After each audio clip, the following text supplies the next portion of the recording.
Tilly Morgan arrived home from work. She entered from the garage into the house. She called to Marv, her out-of-work husband, that she was home. She got no answer. She went into the bedroom to change into more comfortable clothes. She saw he was taking a nap. She said in a loud voice, "Wake up, sleepyhead." She pulled the covers off of him, then gasped. She looked again and saw he was wearing a red dress and makeup. She shook him awake. She was angry, very angry. "Is this what you do when I am not here? Why are you wearing a dress? Who did your makeup? Answer me." "I overslept. I can explain. I did my makeup. Get some shoes on and come into the dining room. I'll change first." "No, leave on what you are wearing. I have already seen you." He came into the dining room wearing red heels. She looked at him with a glowering face. He could see she was mad. "Now tell me why you are dressed like that. I want to know all about it. I know that isn't my dress and I want to know what you have, all of it, and where you got it. Now, let's hear it." "Well, it started when I was 9. You know my sister is 1 year older than I am. I saw her pretty dresses and I was home alone, so I tried one on. I liked how it felt. I stayed in it for about an hour, then took it off and hung it back up. Twice after that I tried on different dresses of hers. Then she caught me and she said I had to keep wearing the dress. After that, whenever Mom and Dad were gone, she would have me wear a dress. One day Mom came home unexpectedly and caught me in a dress. She made me wear a dress for the next 3 days. She thought she was punishing me, but it was heaven to me. My sister kept making me wear her dresses until she moved out when I was 18. 2 years later we got married and I went 9 months without wearing a dress. Then the urge got too strong and I bought my first outfit. The checkout girls in the stores never question who something is for. When a man buys a dress, they must assume that it is for their girlfriend or wife. I bought all my makeup at a drugstore 30 miles away so I wouldn't be recognized. I didn't have to worry because the girl never said anything. I am sorry you had to find out like this, but now I am glad it is out in the open. So, how much do you have? How many outfits? I think I have 6 dresses, 4 bras, 2 slips, pantyhose, 6 panties and 3 pair of heels. More or less things were out and are replaced. Where did you hide all of that? In the back of the closet in the spare bedroom. Looking at your makeup, I can see you have had a lot of practice. Your makeup is perfect. Since you are happy in women's clothes, I think I have a solution for you. I am the breadwinner in this house these days, and you aren't employed now, so it seems only fair that you should clean, cook and do laundry. I want the laundry hung outside so it smells fresh. Also, as long as you are cooking, you can get the groceries. It's either that or I hate to say it, but it's the way I feel. It's out the door right now dressed as you are. What do you say? I can live with that. Here is the kicker. You will wear dresses from now on. No men's clothes. I thought I married a real man, but I was mistaken. So pack your men's clothes tomorrow and I will decide what to do with them. So are you staying or going out the door? I am staying. But don't you think that is just a bit excessive? I wasn't hurting anyone and I have never been outside the house wearing a dress. Look at it this way, you are about to experience a new adventure. She laughed. He felt like he was trapped. He knew he was trapped. Same as his mother and his sister had trapped him. The next morning he was up before Tilly. She woke up as he was changing his panties and was impressed by them. She thought she didn't have any panties that fancy and feminine. Then he hooked the bra, and she saw he must have had a lot of practice to be that fast fastening it. When he put on the black slip, she saw it was a stretch lace top one. Then he slipped something into his bra cups. She couldn't tell what it was. Then he went out of the room and she knew he was getting a dress. She wondered what he would look like today. She got up and got dressed. She came into the kitchen just as the coffee was ready. She got a cup and sat down by him. Today you can clean the house and get groceries. Here is some money for the groceries. Next to the grocery store is a nail place. Here is $20. Go there and get a manicure. Have them put color on your nails. I expect to see that you did actually clean the house. You will be able to see that I cleaned. I promise you that. She left for work and he started cleaning. He did the living room first, and when he was done he looked around and was proud of what he saw. Then he went to make the bed and clean the bedroom. He cleaned the carpet and dusted and polished the furniture. Then it was the bathrooms. He was really enjoying himself. He knew he was doing a great job. By the time he was done, it was lunchtime. He had a light lunch. After lunch dishes were done, he knew he had to go to the grocery store. He hated the thought of going out, but left. He arrived at the grocery store and was going down the aisles and saw that no one said anything to him. He noticed a few who looked at him and moved on as if everything was normal. He was starting to get confidence. He checked out and the cashier said, "Have a nice day, ma'am." He put the groceries in the car and went to the nail place. There he was taken right away. He really loved getting his first manicure.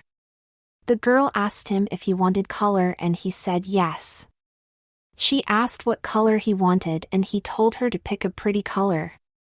She came back with a pretty red that he liked a lot. He got home and put the groceries away. He kept looking at his nails and it made him feel good. He had never had colored nails before. He started supper in the slow cooker and went to rest.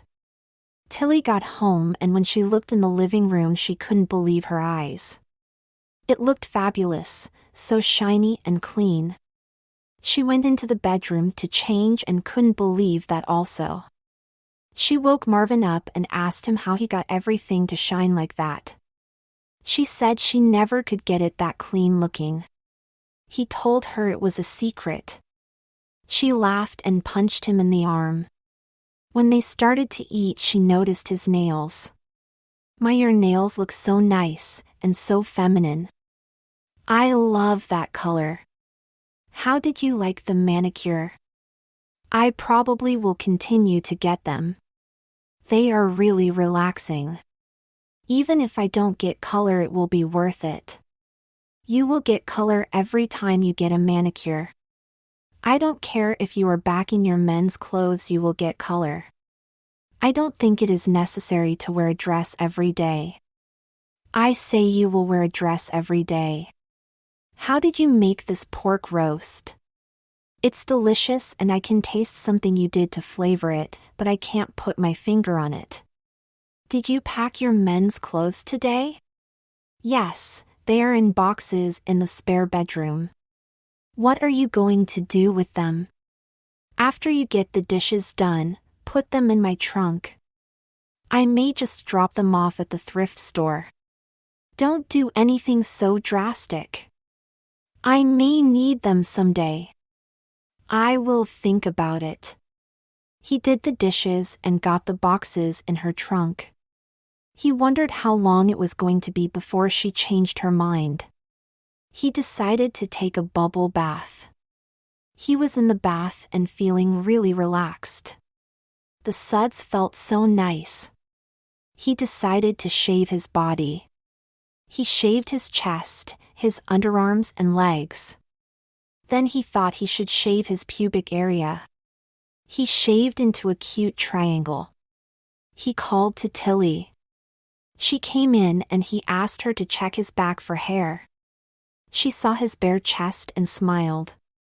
She had to shave his back. When she was done, he was hairless, except for the little pubic area from his neck down. The next day he went to a self-serve shoe store. There he bought a pair of black flats with a little bow on the toe. He wanted them for when he went shopping. He stopped at a clothing store where he found a skirt and sweater combo, and also another nightgown that he thought was precious. Back at home, he just had to put on the skirt and sweater. He looked in the mirror and liked what he saw. He left it all on and decided to do the laundry. He was hanging up the laundry when Mrs. Jacobson, the neighbor, called to him. He walked over by the fence. "Oh, it's you. I thought it was Tilly. When did you get the long hair?" "It's a wig. Tilly demands I wear these clothes. That is why I am wearing a dress. You look great. I love your pink sweater. Who does your makeup?" "I do it. It isn't as hard as it looks. Or maybe I just have the knack of doing it." "Well, I must say you do look the part. I think you look better as a woman than you did as a man. Where did you get those black flats?" "I love them. I got them at the self-serve shoe store on Oak Street. They were cheap as far as shoes go. I am going to pick up a pair. Say, why don't you come over for coffee tomorrow morning after Tilly leaves for work?" "That sounds like a wonderful idea. I love my coffee. See you tomorrow morning." She headed back into her house and he thought it went very well. She didn't mock him and seemed to accept the fact that he was wearing a dress. He checked to see what was there for supper and nothing appealed to him. He decided to go to the grocery store. He was in the meat area and looking for something that looked good. A woman asked him where he got those flats. He told her and she thanked him, and she never noticed he wasn't a woman. He found what he was looking for and went to find the spices he wanted to try with it. He found what he was looking for there too. At home he thought the dining room table needed polishing. When he was done it sparkled. He loved how it shone. Tilly got home and said, "My, something smells good." Then she saw the table. "You have to tell me how you get things to shine like that." At supper Tilly asked, "Do you have a feminine name?" "No, I never thought about it." "Is there any name you can think of?" "You know, there is. When I was in grade school there was a girl I had my first crush on. I was afraid to talk to her. Her name was Mary Beth." "Mary Beth, I like that. You can have that as your new name. How does that sound?" "I guess it's okay. I am not sure I need a new name." "Of course you do. Look at you. You scream femininity. You definitely need a feminine name. Now, Mary Beth, how was your day?" He told her Florence Jacobson had invited him for coffee tomorrow morning. Tilly said Florence is a flirt and he better watch himself. He told her he knew that and that he would be on his best behavior. Then she asked, "Is that a new outfit?" He replied, "Yes, it is." "Why do you ask?" "Because it looks so good on you. Your breasts really look like they stick out in that sweater. You look great in pink." The next morning after Tilly left for work he went over to the Jacobson home. He was surprised to see 5 other women there. Florence told him it was their usual coffee clutch. They got to talking. One woman asked him how he got his eyeliner so perfect. He tried to explain how to do it. Finally Florence said she would get an eyeliner pencil so he could demonstrate. He showed how he did it and the woman told him thank you, that she had never thought about the way he put it on. Another woman asked where he got his hair done and he told her it was a wig. She said it looked like real hair and she liked the style. The women all left and it was just him and Florence. He said he'd enjoyed talking to all the women. Florence told him he'd fit in perfectly. He said none of the women seemed to notice he was a man. Florence told him they all knew he was a man because she had told them. He was shocked to hear that.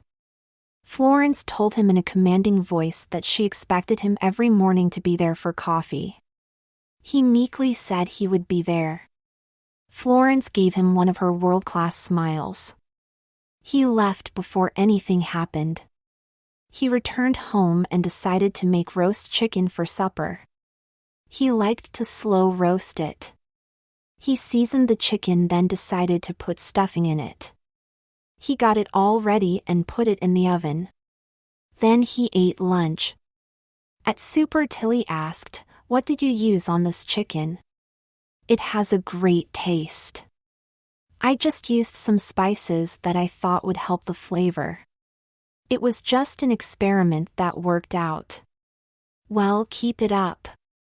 I love your cooking. How was your day?" He told her all about the coffee clutch.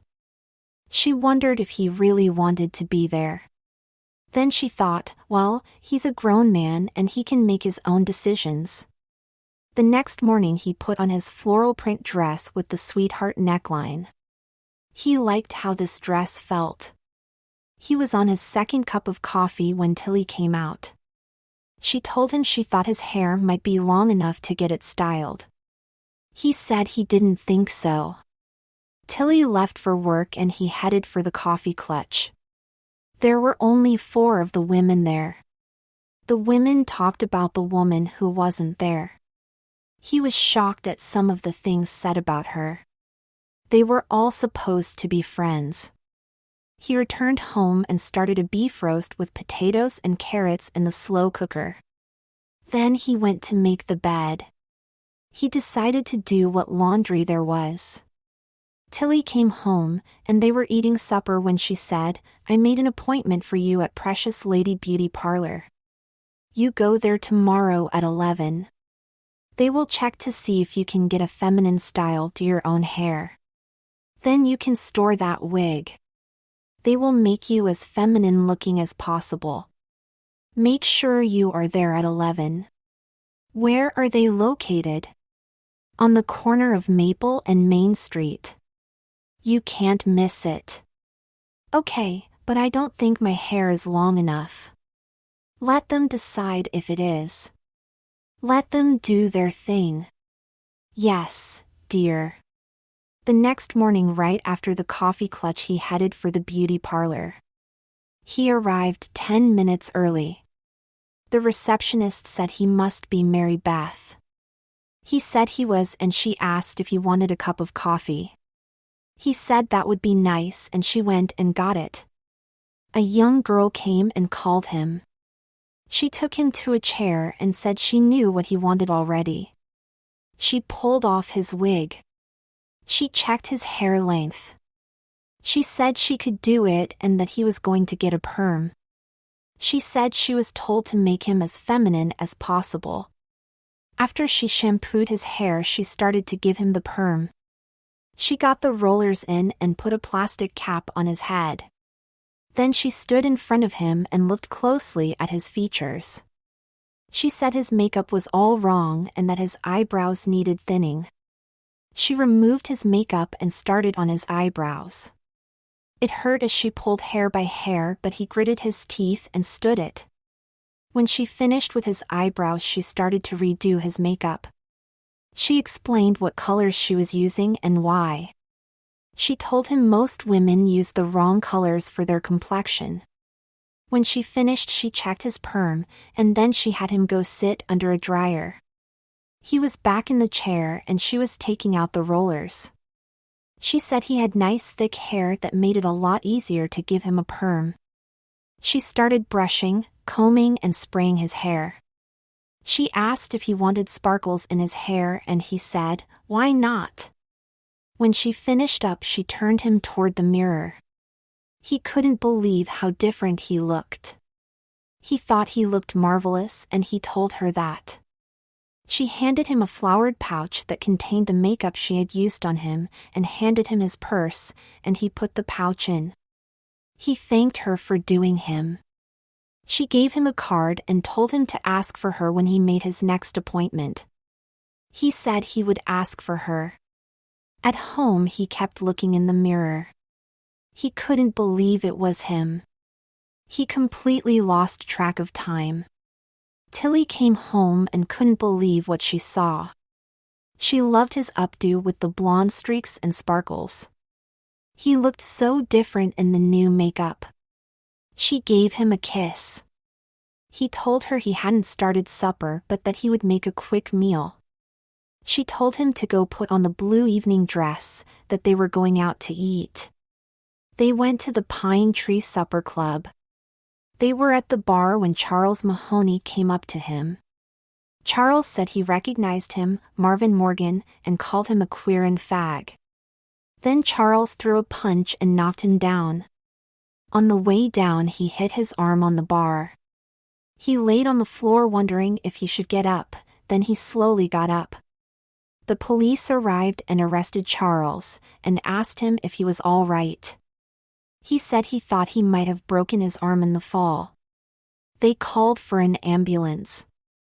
At the emergency room, he had to give his real name so his insurance would cover him.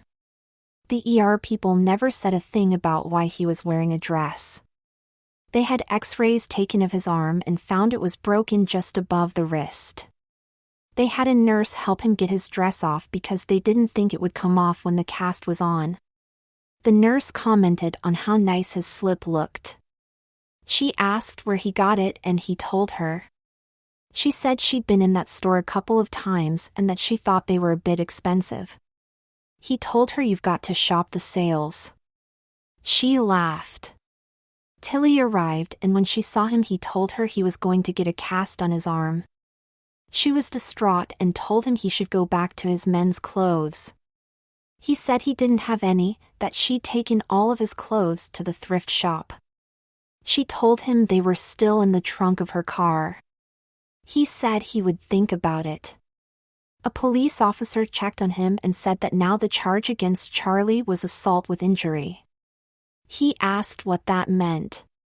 The police officer said that meant he would get a larger fine and probably have to pay his medical bills plus money for pain and suffering. There could also possibly loss of companionship. The police officer left and the doctor put a cast on his arm. The doctor told him he had to see his own doctor in the next 3 days for a follow-up. Back at home, Tilly made a quick meal for them. They were eating and he said, "You know, Charlie always gave me a hard time. He was the company bully. More people were afraid of him than not. I never thought he would get that violent over something like me wearing a dress. I always thought he had a big mouth and got loud at times, but never as violent as he was tonight. Maybe he had so much to drink that he wasn't thinking straight. That would explain everything. Yes, I think you are right. Once at work he hollered at me and then he came a couple hours later and apologized. Sometimes he isn't a bad guy, he just has a short fuse. There are others out there just like him. I don't want you to get hurt. So, for my sake, will you go back to your men's clothes, please? Pretty please? I guess I can, but you know I do love wearing dresses. You can wear them here, in the house and at your coffee clutches, but not out in public where you could get hurt a lot worse than you were tonight. How does that sound? It sounds good to me. What about my hair? Go tomorrow and have them shave your head, if necessary. Your hair will grow back.